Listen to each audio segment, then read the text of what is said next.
Bismillahirrahmanirrahim. Assalamualaikum warahmatullahi wabarakatuh, and a very pleasant day I bid to respected Dr. Doria, our lecturer, not to forget viewer if there is in this video. So in fulfillment of our final assessment for MHPA2263, which is quality in education, we are required to present an article written by Rachel Aviv.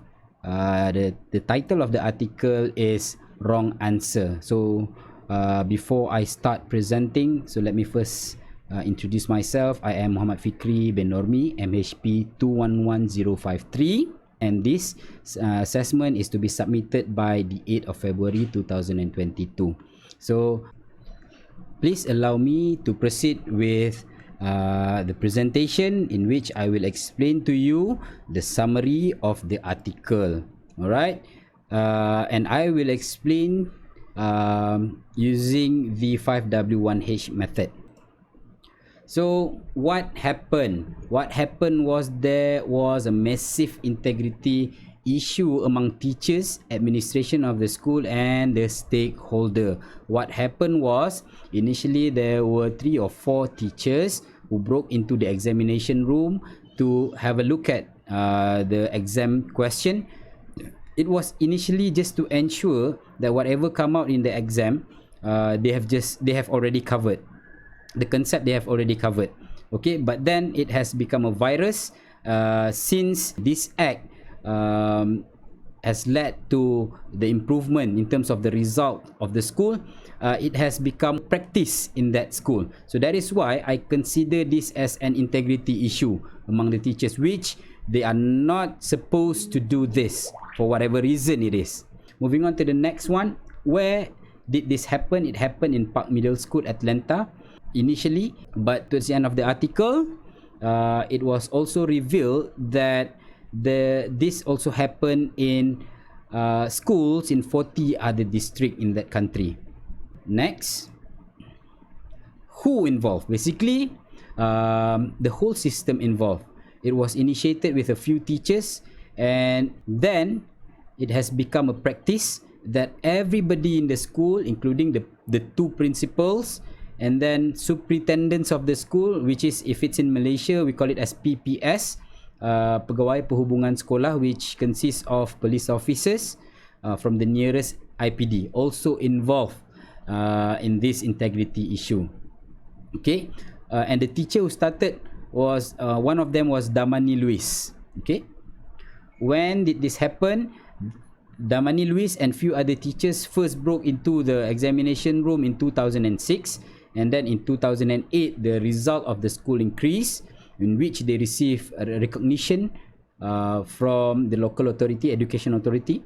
And then in 2008, whatever they did, the mischievous thing that they did was detected. So, and in 2012 they were punished. Okay, they were given their punishment.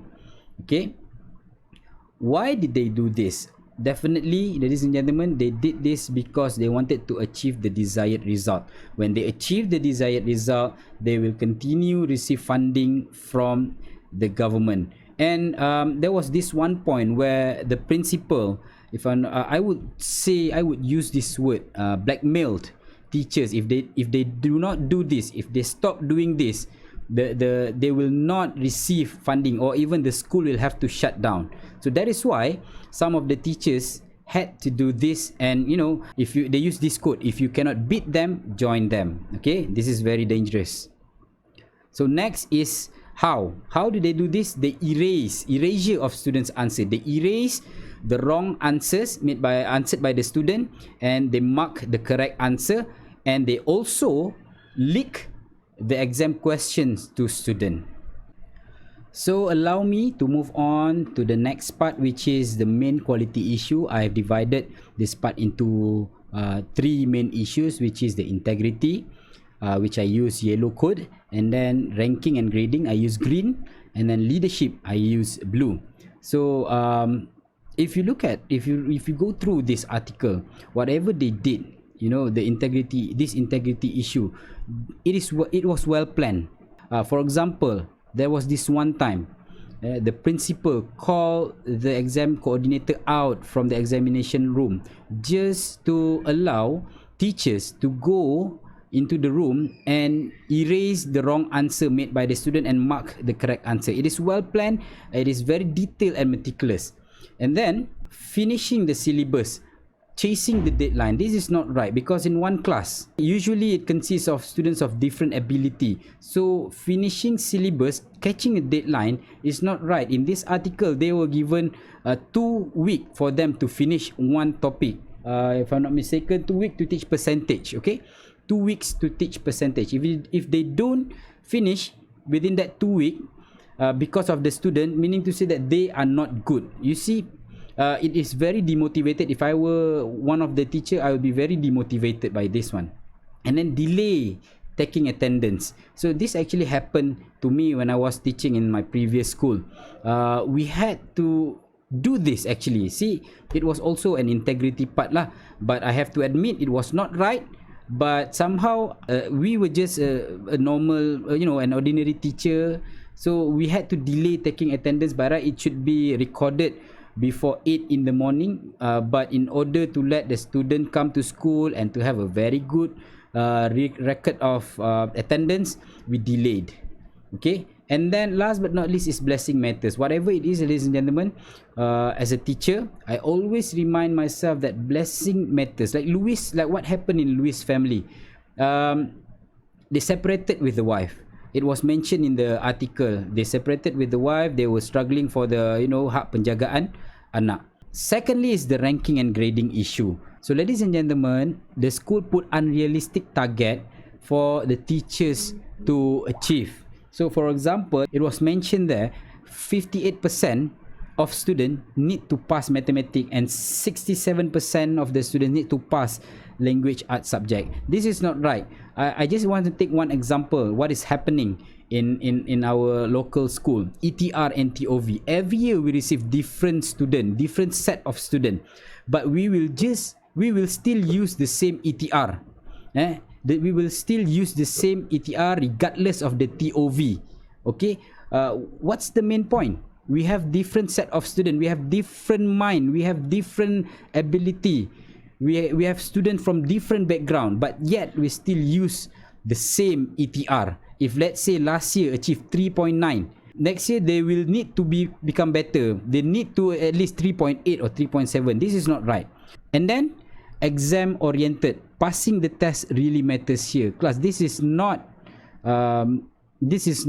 what I consider as education. For me, I personally think that educational is student growth. Like I have mentioned in the next point, grade versus growth.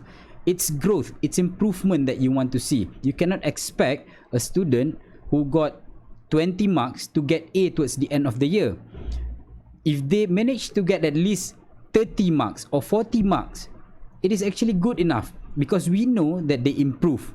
And last but not least for this one is their socio-demographic background. In order for us to set the ETR, okay, in order for us to set the ETR, we need to have a look at their background as well. We need to consider where they come from, the society around them, their surrounding, and many more.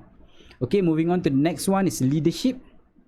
So the role of management and administrator, as as someone who has the power to manage an organization, you need to be more realistic. Someone need to be more realistic. Someone need to stand up and to say no. Okay, and then acceptance to changes and transformation. It is undeniable that in order for someone or for a school leader to do a transformation or to make changes, it is very difficult to convince. But at the end of the day, you still need to do it. And then leading styles and influence. So psychophone, or dalam bahasa Melayunya adalah membodek, menjilat. This thing happens everywhere. And bias. And if you disagree, you will get transferred. Okay, and then school culture, normalize negative school culture, like what happened in the article. Cheating and then leaking question has become culture. And last but not least is making vision and mission clear to everyone. This is somehow good, making vision and mission clear to everyone, but not cheating definitely. Alright, so what would I do differently? And this is actually the hardest question for me lah, because you know, it takes change to make change. It's easier said than done, because we are not in that situation. We do not know what they are facing, what they are thinking, what they have in their mind. But whatever it is, we still need to make an effort lah, not giving an excuse. So what I will do is that I will focus and trust the process. Because you know, when we talk about education, we cannot expect students to improve themselves if we don't focus, if we don't improve our PDP, the process. We need to improve ourselves in terms of our teaching, in terms of our time management to finish the syllabus. We need to include more you know, interactive or attractive activities so that students are happy to be in our class. Once they are happy, they will learn more. And then so this is actually what I've been doing lah. Actually, we have one TOV and I will have 2 ETR. One ETR following the school, which is sometimes unrealistic, but another ETR is that every year after diagnostic test, we have the TOV. I will sit with my student one by one, especially the form 5. I will tell them, this is your mark. You get 30 marks for your diagnostic. What marks do you want to get for your SPM? And then they will decide themselves. I will definitely not allow them to maintain the mark or to get even the lower mark, but I will ask them to give me one mark that they think that they can improve. Let's say you get 20 marks here. Towards the end of the year, if you learn, it is impossible for you to still get 20 or 30 marks. You will definitely get more than that. And then once they understood, they will definitely put one realistic new ETR, new target for them.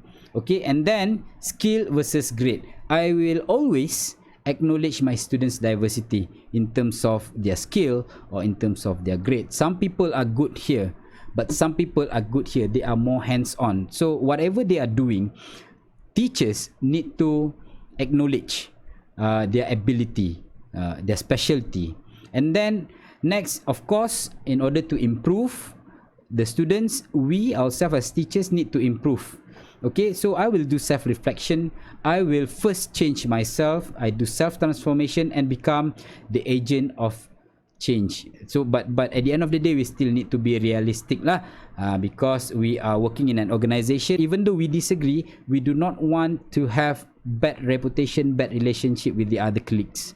All right, last but not least is back to basic, back to religion. That is my personal opinion, because why? At the end of the day, blessing matters.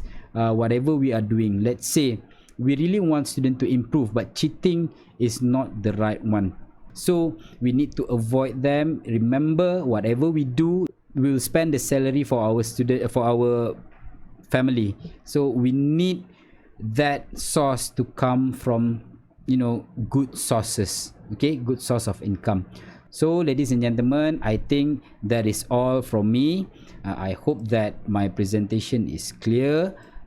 With that, I end my presentation with wabillahi taufiq wa hidayah. Assalamualaikum warahmatullahi wabarakatuh.